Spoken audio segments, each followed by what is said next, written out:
Welcome to the Depth Chart Podcast. My name is Freddie Maggard. I'll be your host today, somewhat. Nick does most of the hosting.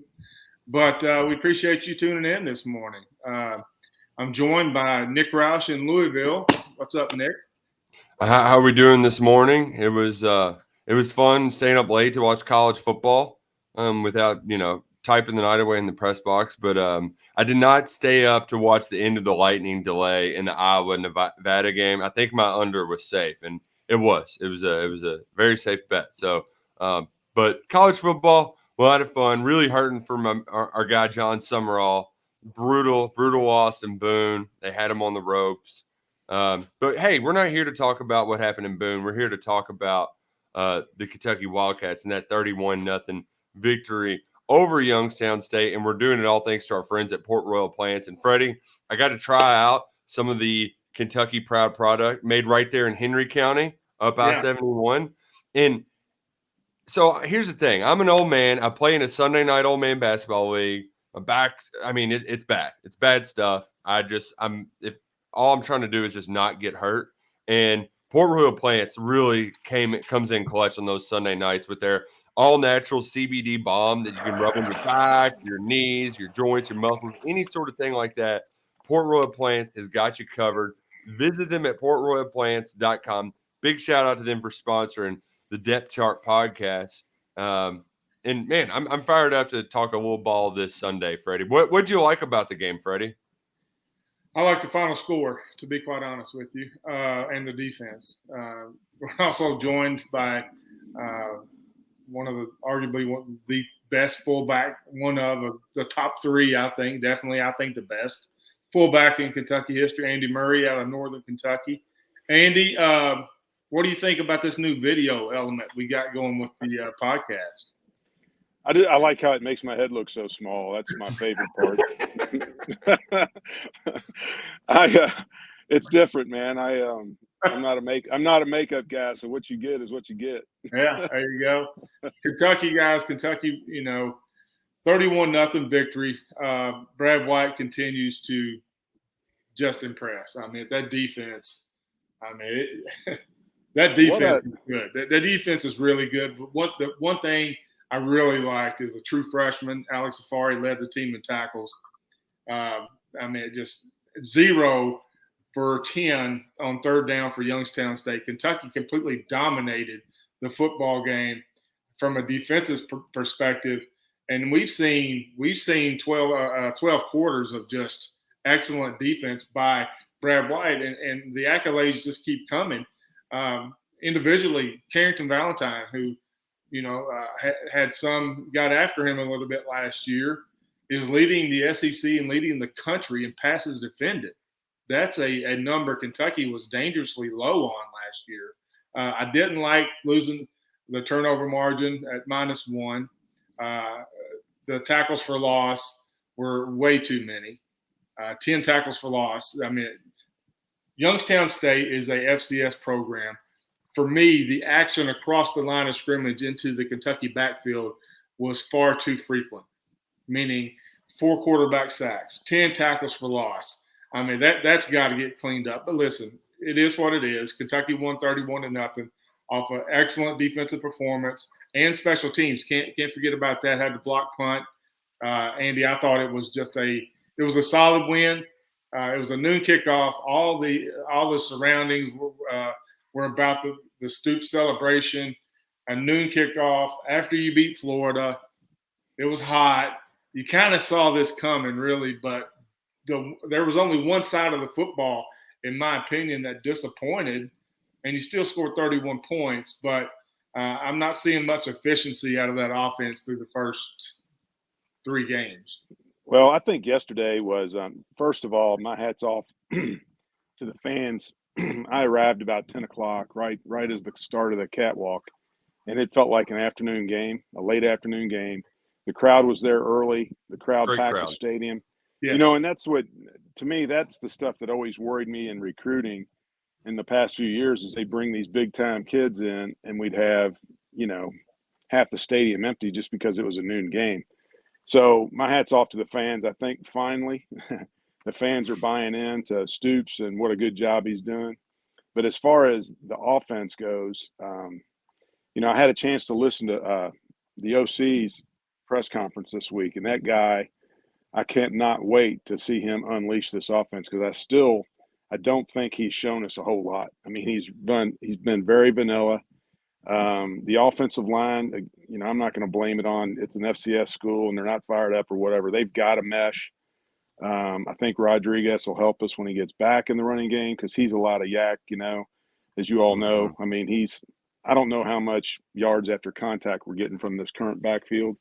Right. I haven't seen that number, but Rodriguez has always been he'll bust through the line of scrimmage and break tackles. So I think it'll look a little different. But I think we've seen a third of the playbook, which excites me. The thing that I would say too about the offensive line, I mean, can they just stay healthy? Look, guys, just come on. Let's wrap them in bubble tape. Yeah, they didn't have Tayshaun Manning Saturday.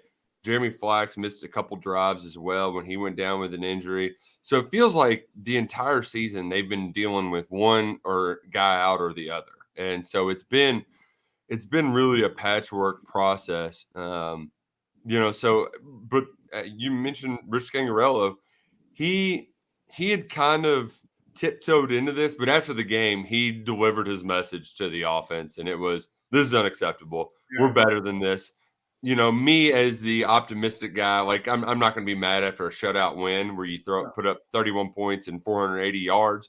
But I mean, they left points on the scoreboard, right? You got another red zone turnover from Will Levis. You put the ball on the ground 4 times. You're fortunate to only lose it once. And then they also, they had to settle for a field goal late when you got the ball down on the 5-yard line. Like, you should just be able to lean on it and push in the end zone. So Rich said he was disappointed, and if things don't improve, it's going to be bad. And that was definitely a pointed message to his players. Like, all right, we've messed around long enough. We got to get it together. We got to play clean football. We can't have pre-snap penalties. He mentioned a couple runs in particular where it was set up perfectly for big plays, but then they get a false start, so the play never even materializes. So there's a lot of just kind of starting and stopping. But Freddie, despite all of that, they actually did I thought Kentucky did a good job of keeping the pocket clean for Will Levis. I know he took 4 sacks, and it doesn't say that in the box score, but those 4 sacks he took, 2 of them, he had all the time in the world. And I just, like, one, I don't know what he was thinking, where he just decided he was going to start running and it's like, just throw the ball. Like, it's out there. But he made some amazing throws, 27 to 35, 377 yards, 2 touchdowns, 2 picks. They said they'll live with the picks. They want him to play aggressively. And that's and I'm with him. Like, that's the price you pay. But man, when he's on and he's got time, he's fine. That naked boot, they've got to figure that out, though. That's like part of the stuff where it's like, all right, let's get the running game going. You've gotten much better at maintaining a pocket in time for Will Levis. That naked boot, though, that's a play that can be awesome, but they just can't get it figured out. No, Youngstown wasn't biting on the bootleg action, and just wasn't working. And football happens. You have to credit Youngstown for being sound defensively and maintaining the edge there, not over pursuing the quarterback. I like Levis's performance, 77% completion rate. He needed that. He needed that high completion rate game. He got that. At one point, Freddie, late in the 4th quarter, he had 6 incompletions, and 2 of them were caught by the other team. Only 4 times it hit the ground. That little throw he had where he got like happy feet and was falling backwards and just, it was a rocket. It reminded me of Freddie Maggard back in the day, Andy. Yeah, right. You know what? I was impressed. My seats are at the Nutter Fieldhouse end of the stadium. And some of those balls that he threw were right in our face. And, man, his accuracy has improved, but his velocity is insane. And the other thing, I don't recall any drops. Did you all see any drops, or were there any drops? I didn't see a drop. And there was 11 kids caught balls. The 2 interceptions, I'm going to get into that a little bit. The first and a fullback.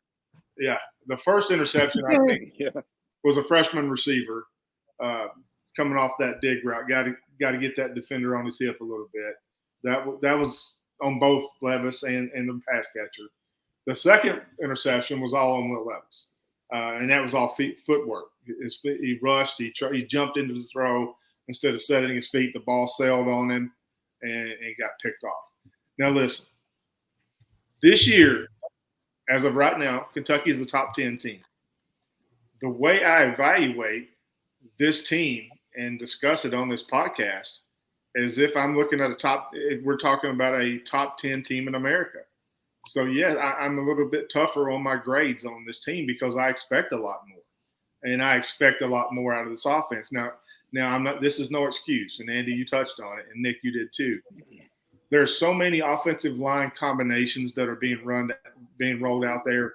A new guard here, a new tackle there, a new center. I still think communication is causing a lot of these problems for the offensive line. Youngstown did a lot what Miami of Ohio did, but more often. Show blitz dropped, twist stunts, all kinds of run blitz, pass blitz, just trying to create havoc at the line of scrimmage. And that's how I would go after this Kentucky team until that offensive line starts communicating at a higher level. But, Nick, you made a good point. The pocket, in my opinion, the 4 sacks is somewhat misleading because the pocket was there. I think Levis got to clean up. Again, this is a first-round quarterback, so I'm going to grade him a little tougher. He's got to be better in the pocket. He has to have better awareness and move in the pocket instead of running towards the rush. But his off-platform throws against Youngstown State, I think we'll see those on draft night. The video. We're going to see some of those, and he is so good at that. But the passing game, I think Kentucky got a little frustrated, got a little flustered with all the tackles for loss. Now those tick me off. Yeah, especially in the run game because – like way too many. I mean, Chris Rodriguez went the entire 2020 season without taking a tackle for loss. You know, so like it's a little different than what we're used to. One throw, I think Will would have won it back. Andy, he was rolling right, and he had Jordan Anthony deep, and he was getting a little pressure. But I think if he would have had it in his looking back on film, I bet he wishes he planted his foot, stepped, and because he could have thrown that ball 65 yards. And not overthrown Jordan Anthony. He had his guy beat. Anthony didn't come back to the ball hard enough, and so he didn't draw the PI. But that was one where it's like, man, I wish Levis would have just thrown it as far as he could have thrown it there.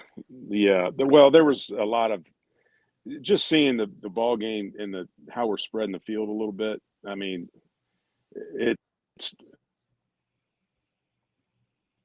nope. Lost Andy. Yeah, spreading the field. There was a little. There you go. I mean, Andy. Yeah, I mean, how soon we forget we didn't have a passing game. Yeah.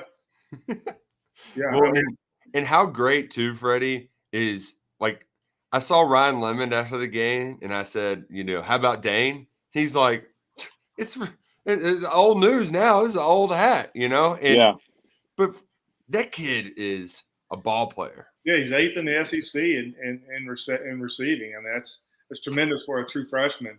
Will Levis 3rd in the conference. I want to talk about this defense for a little bit.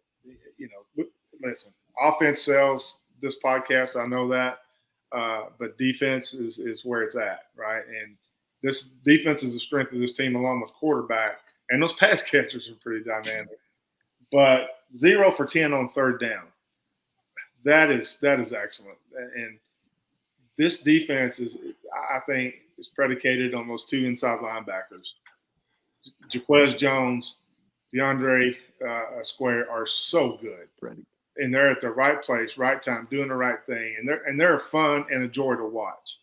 And they were just smashing in the pocket, and the defensive front did their job. So complimentary football all across the board from Brad White's defense. 4 3 and outs to start the game. I mean, it was almost halftime by the time that Youngstown got a first down. Yeah, Andy. Well, the defensive backfield, man. I mean, if that's a question mark, like they say going into the season, it's as good a defensive backfield as we've had. I mean, they didn't test us a whole lot throwing the football, but when they did, and just what's awesome to see too is just our team speed is insane.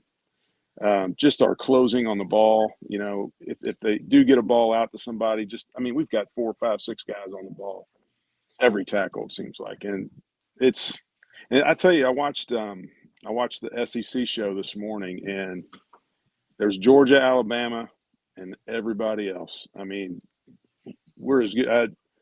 I wouldn't want to be an Auburn fan right now.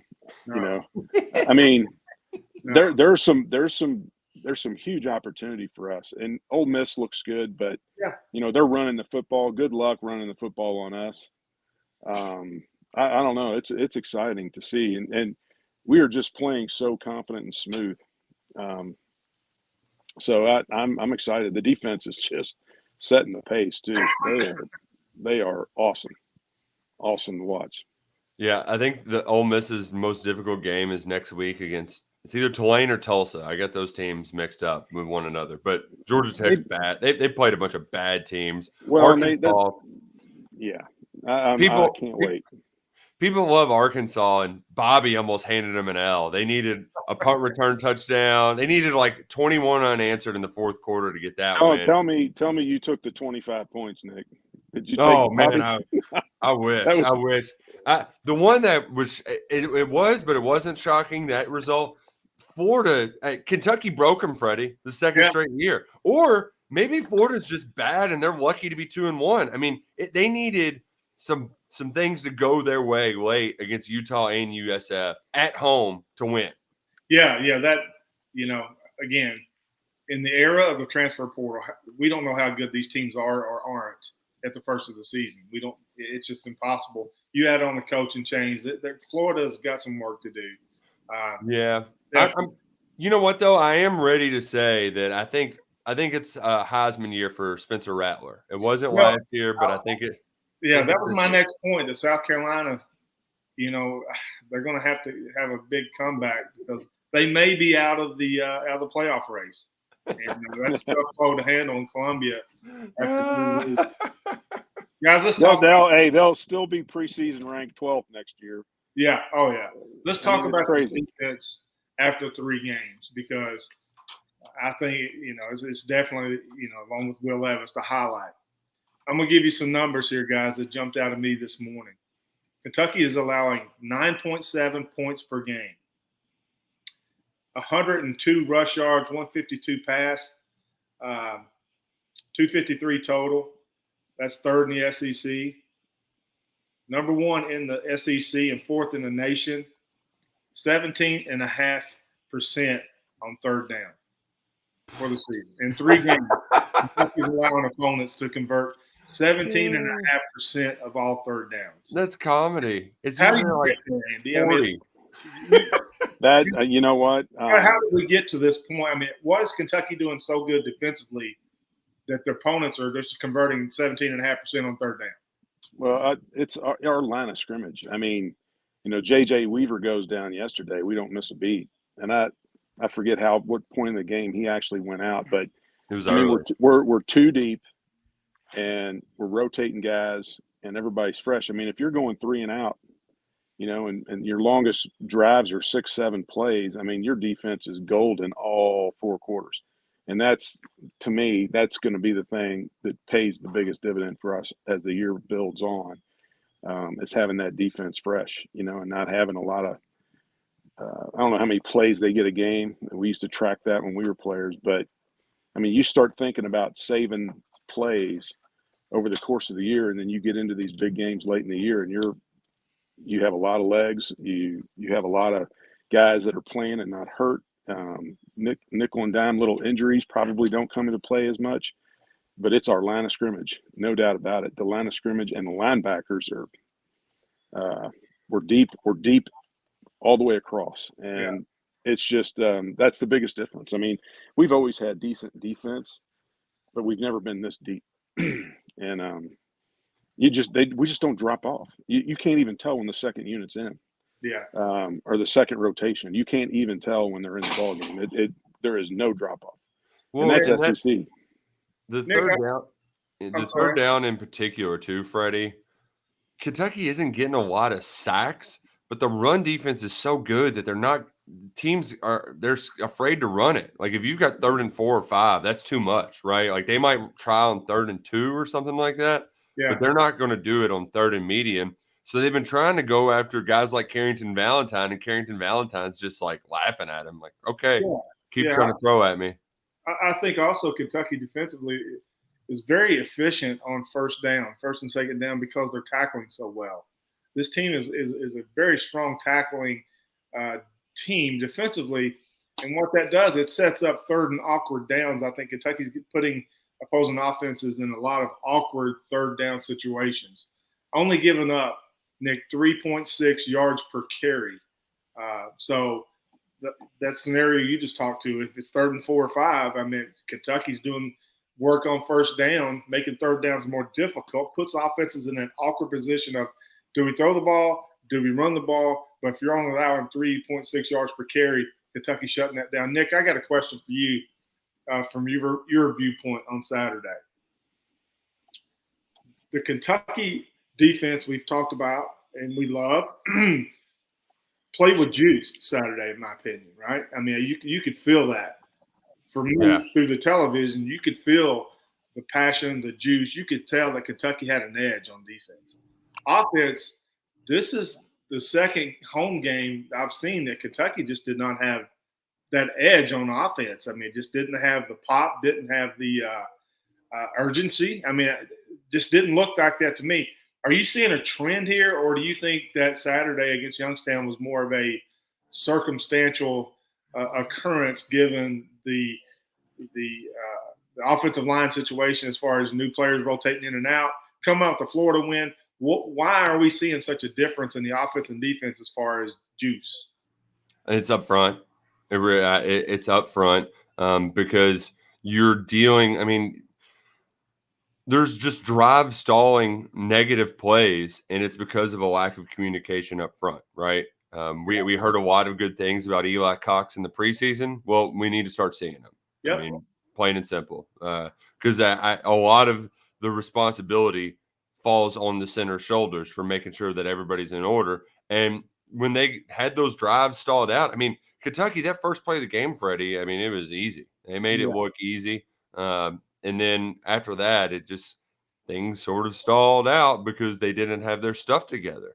And they really need to get it together, clean it up, secure up that offense. And I think they could definitely get some help from our friends at KLW Handmade Belts. I mean, tighten it up a little bit. Yeah, they really need to tighten things up, secure things up with KLW Handmade Belts. It's another great Kentucky proud product, just handmade right here, handmade leather. Freddie, I never noticed a difference in handmade leather versus the cheap stuff until I got my hands on the KLW belt. And now Cats are 3-0 for the fourth time in the Mark Stoops era because I'm rocking my custom-made brass-plated KLW belt. Visit them at klwbelts.com. Man, I sound like such a hick when I say KLW Belts.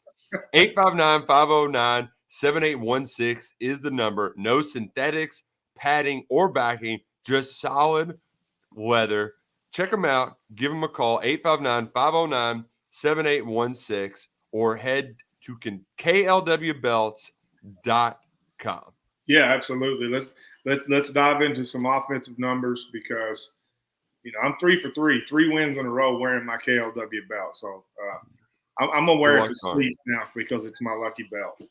Let's look at this offense a little bit. 10th in the SEC in scoring at 31 points a game. I think this is where Mark Stoops has frustration because of the tackles for loss, in my opinion. Sacks are going to happen. We talked about Levis getting more pocket awareness of the pocket. But running the football, Kentucky is 13th in the SEC at 74.3 yards per game. What's even more disturbing, 2.2 yards per carry. Again, we've all said it. Everybody said it. Chris Rodriguez will fix some of these woes. I get that.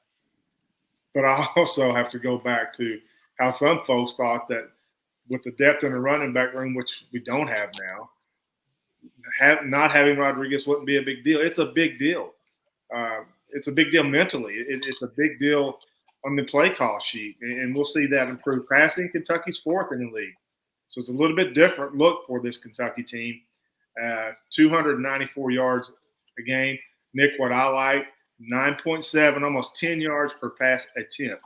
Big difference when you're looking at numbers at pass attempt and pass for completion. Yeah, yards per attempt is what I look at. Anything over 8, Andy, is good. Kentucky's sitting at 9.7, almost 10 yards per 368 total yards a game. That's 11th in the league. 5.7 yards per play. Third down. I got one more, Nick. Two more. Okay. And then you all can chop this up. Because I think you're about to share the one that I'm disgusted by. I talked earlier. The tackles for loss is, in my opinion, the most disturbing. Kentucky's already given up 19 in 3 games. 2 more numbers that I think screen inefficiency when I'm evaluating. Third down completion percentage, 38%. Kentucky was hovering right around 50 last year, 50% on third down. Again, you have Rodriguez. He moves the chains. But 38%, that's not very good, and that has to get cleaned up. And then red zone touchdowns. Kentucky's – Here we go. Hold up, Freddie. Let me cut you off because I want to ask Andy. 16 times Kentucky's been in the red zone. How many times have they turned into touchdowns, Andy? Less than half. Close. 8 out of 16. And Freddie, that's gonna pay. That's gonna haunt us. Yeah, that will haunt us. And we need somebody like Andy Murray back there, just getting his nose dirty and freaking steamrolling, punching. Well, I think you can. Freddie touched on it. I lost you guys for 5 minutes there before we're talking, but you mentioned having Cox at center. He's a new center. Yeah. Any defensive coordinator in his right mind playing against us right now is going to run stunt up front against our young line. I mean, because they know their communication is bad. I mean, look at who we replaced. I mean, we've had two of the best. Well, we've had two of the best centers in school history. Yeah, the last 2 centers we've had. Defenses, they frustrated defenses because they couldn't stun on us. Because of our centers and their communication was so good. I mean, this kid is a great player, but that's like anything else. Experience. You can't throw a kid into a Division I football game and expect him to be perfect in Game 3 when he is trying to line the whole offensive line out. So that's going to get better, And like I said last week, I mean, we've recruited well up front. Ever since Stoops has been here, he's never really put an offensive line on the field that we were disappointed in. That wasn't tough, that wasn't physical. We're just dealing with some youth right now. They're and the communication is what it is. Any DC that's worth his salt is going to come after this offensive line. If he's not, he should not be a Division I defensive coordinator. I mean, look at Brad White. Look what he does to people. I mean, he frustrates people to no end, and he finds their weaknesses. And it's coaching 101. I mean, people are going to go after our weakness. Right now, our weakness is our offensive line. It will get better because we've recruited to it. I mean, because Stoops said it's going to get better. He said, don't panic. He said, we've had this before, and I believe him. I mean, listen, I trust the dude. He's won more than anybody.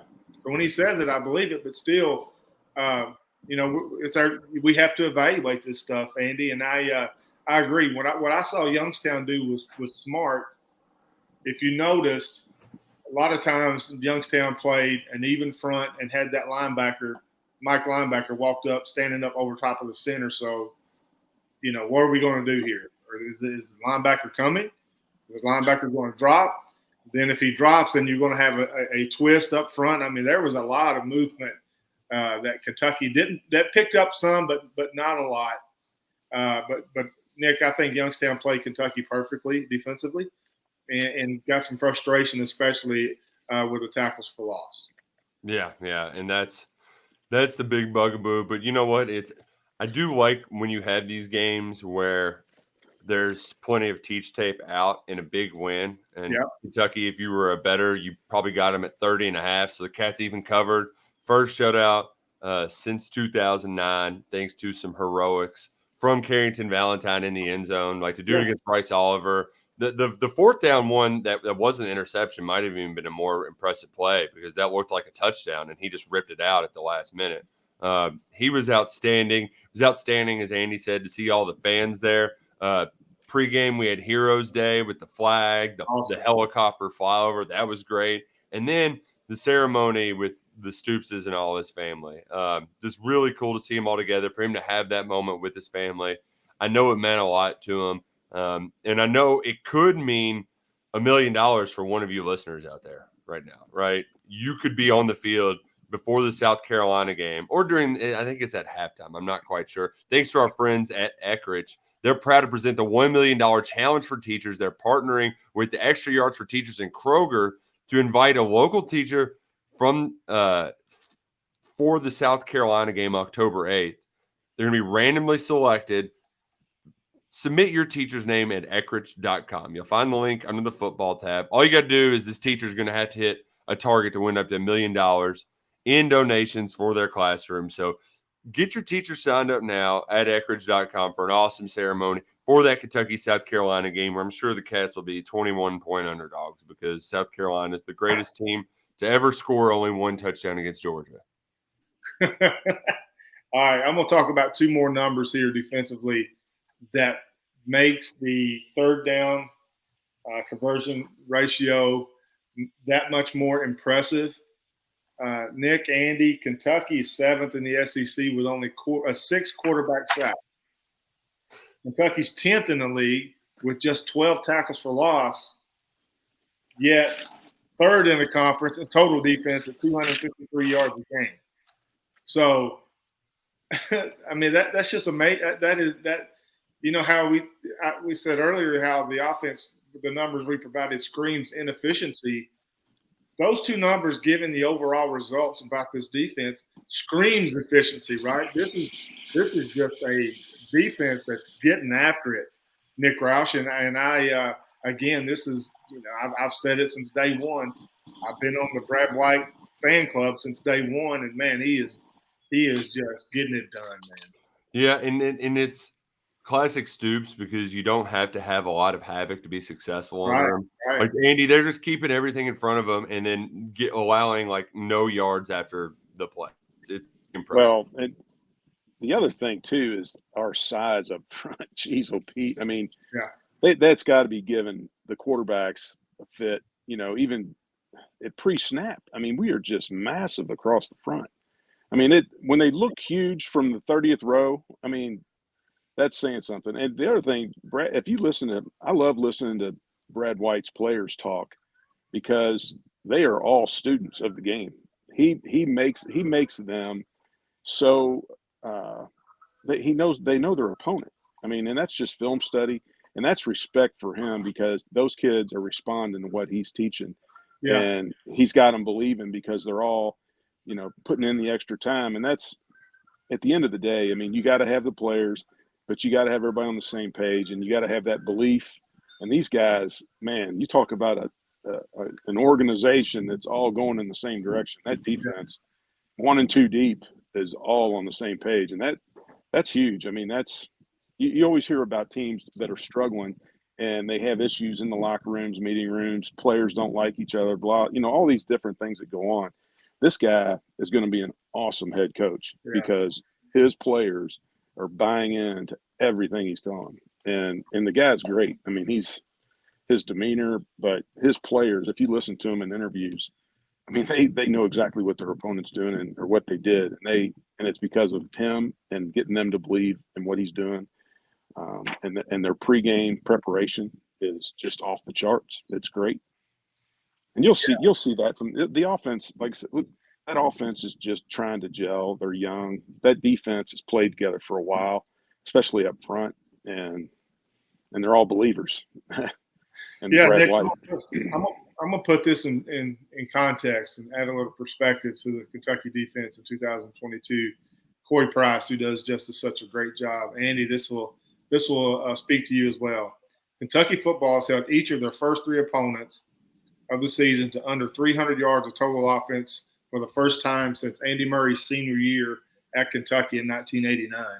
And Andy, you and I went up against that defense when it was healthy, and there were some dudes over there.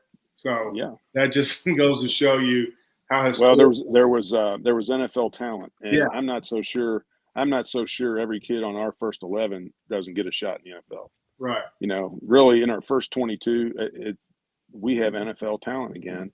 And we talked about that back in the early days of this podcast when Stoops first got here, you know, back in the when they started getting some decent recruits, and we always talked about that, is we just didn't have NFL players for too long of a period. Right. And now, I mean, this defense is loaded with NFL players. Yeah. And the offense, we've got some NFL receivers, Yeah. but they're young. But that defense is loaded with NFL talent. Yeah, I tweeted on Saturday, enjoy Deion Walker for the next 3 years because he's out there. Nick Roush, Andy brought up something that I'm going to get to you. Then we're going to fly back up to 35,000 feet and look at this team as a whole. Nick, I've been doing this a long time. Andy and I, played together in the 80s. I've never seen a position room flip 180 like the Kentucky. Yeah. I mean, I've not seen that much improvement in one position group so quickly as a couple years ago. I mean, it was as bad as you could think, right? I mean, no separation, no burst, very little threat of a pass. And now your 3 starters are pros, and 2 of them are true freshmen. And behind those 3 starters are some dudes that can fly. And, oh, by the way, we forget about DeMarcus Harris, who nearly scored a touchdown. Nick, talk about that wide receiver room and how it's changed so quickly for Kentucky. It's weird. It's almost like recruiting matters. Recruiting. It's a big deal. Kentucky put an emphasis on speed. They weren't fortunate enough to have a guy like Dane Key grow up, right down the road with a dad who went to UK. So that certainly helps too. But also transfer portal success, right? I remember when the transfer portal rule came into place, and there's a lot of Kentucky fans who just live in constant paranoia. Whoa, they're going to take all of our good players. It's like, no. Kentucky's going to take other teams' good players because Mark Stoops has created a good culture that makes players want to play in it. And when Wan'Dale Robinson came back home, he showed the blueprint for others. Tavion Robinson has been he's not Wan'Dale, but he's been outstanding. And so now you see when there's a proof of concept, that applies not only on the high school recruiting trail, but also in the transfer portal trail. And it's worked out like gangbusters. And you're going to see that this offseason too, when Kentucky's looking for a quarterback. It's going to be really easy to find one in the transfer portal because there's so many talented wide receivers that he's going to have at his disposal next year. All right, I think you got to give it up to the coaching too. I mean, these kids are running great routes. They're catching the ball away from their body. They're snatching it out of the air. And that's something that we haven't seen. I mean, we've seen receivers that let the ball get to their bodies and bounces off their shoulder pads and whatnot. And these kids just they run great routes and they catch it clean.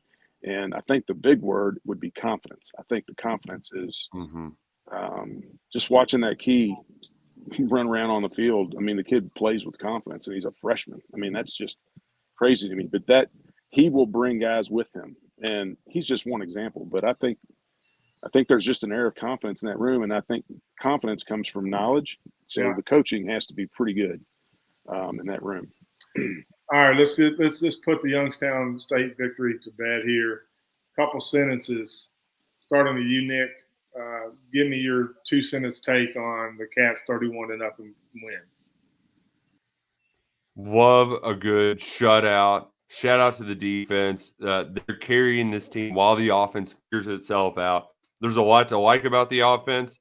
Next week is the final tune-up to get things firing on all cylinders against Northern Illinois. You've got things going in the right direction. Now put it all together against Northern Illinois. Andy. All right. No, Andy. Okay. Oh. Andy, a couple sentences on your final thoughts on Youngstown.